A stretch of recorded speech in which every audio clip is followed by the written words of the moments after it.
అరవింద్ అయితే గౌతమ్ దగ్గరికి వచ్చి, "నువ్వు నన్ను చంపాలనుకున్నావు కదా! నాకు తెలుసు ఆ విషయం" అని చెప్పేసి అయితే అంటూ ఉంటాడు. ఆ మాటలకి అక్కడ ఉన్న గౌతమ్ అయితే ఒక్కసారిగా షాక్ అయిపోయి అరవింద్ వైపు అయితే చూస్తూ ఉండిపోతాడు. ఇంతలో అక్కడ ఉన్న అరవింద్ అయితే, "ఆ రోజు రాత్రి నేను నిన్ను చూశాను. నువ్వు నన్ను చంపడం కూడా నాకు తెలుసు" అని చెప్పేసి అయితే అంటూ ఉంటాడు. ఆ మాటలకి అక్కడ ఉన్న గౌతమ్‌కి అయితే ఏం మాట్లాడాలో తెలియక అలా సైలెంట్‌గా అయితే ఉండిపోతాడు. ఇంతలో అక్కడ ఉన్న అరవింద్ అయితే, "నా భార్య అంత బాధపడటానికి నువ్వే కారణం. నా భార్య అంత బాధపడుతుందని నేను అస్సలు అనుకోలేదు. కానీ అంత బాధపడడానికి నువ్వే కారణం కదా! కానీ ఆ తప్పును వదిలేశాను. కానీ నా భార్య కడుపులో ఉన్న బిడ్డని చంపావు చూడు.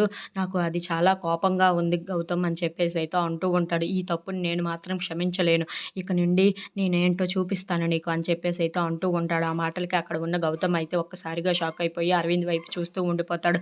"ఈ రోజు నుండి నీకు నరకం ఏంటో చూపిస్తాను" అని చెప్పేసి అయితే అంటూ ఉంటాడు. టుమారో బిగిన్స్ ది వార్ అని చెప్పేసి అయితే గట్టిగా వార్నింగ్ ఇస్తూ ఉంటాడు. ఆ మాటలకి అక్కడ ఉన్న గౌతమ్ అయితే ఏం మాట్లాడకుండా సైలెంట్‌గా ఉండిపోయి, ఏంటి ఇంత కోపంగా మాట్లాడుతున్నాడు నా మీద అని చెప్పేసి అయితే అనుకుంటూ ఉంటాడు. ఇంతలో అక్కడ ఉన్న అరవింద్ అయితే, "ఏంటి ఇంత కోపంగా మాట్లాడుతున్నాను అనుకుంటున్నావా?